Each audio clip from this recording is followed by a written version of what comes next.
السلام علیکم ورحمۃ اللہ حضور، میرا نام جعفر کوچی ہے اور میں 32 سال کا ہوں اور میں 2020 میں نے بیعت کی ہے۔ میں حضور کی خدمت میں سوال کرنا چاہتا ہوں کہ بعض دفعہ بری خبریں یا کوئی مشکل بات بہت زیادہ محسوس کرتا ہوں، اور وہ باتیں بھی جن کا میرے ساتھ ڈائریکٹلی تعلق نہیں ہوتا، بعض دفعہ مجھ پر ان کا گہرا اثر ہوتا ہے۔ اس کمزوری کو میں کیسے دور کر سکتا ہوں؟ اللہ تعالیٰ سے دعا کرے، اللہ تعالیٰ مضبوط ایمان دے اور ہر ایک شر سے بچا کے رکھے۔ اور جس طرح پہلے میں نے کہا تھا لا حول ولا قوت الا باللہ العلی العظیم، بھی اس کا ایک علاج ہے۔ نماز میں سجدے میں دعا کریں اللہ تعالیٰ سے کہ اللہ تعالیٰ میری گھبراہٹ کو، میری بے چینی کو دور کرے۔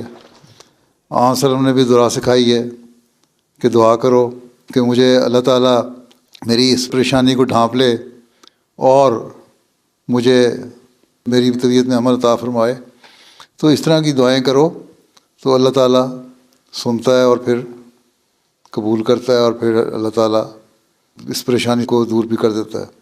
تو زیادہ سے زیادہ درود شریف پڑھیں اور استغفار پڑھیں تو اللہ تعالیٰ پریشانیاں دور کر دیتا ہے۔ باقی دنیا میں اتار چڑھاؤ تو آتے رہتے ہیں، آدمی کے جو زندگی ہے اس میں اچھی خبریں بھی سنتا ہے انسان، بری خبریں بھی سنتا ہے، لیکن جب اچھی خبریں سنیں تو اللہ تعالیٰ کا شکر ادا کرے، بری خبریں سنیں تو دعا بھی کرے، صدقہ بھی دے۔ صدقہ بھی دینا بہت ضروری ہے۔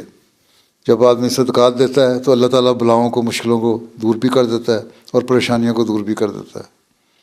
ٹھیک ہے، دعا اور صدقات دو ہی کام ہیں جو ہمیں کرنے چاہیے، اسی کا اللہ تعالیٰ نے حکم دیا ہے۔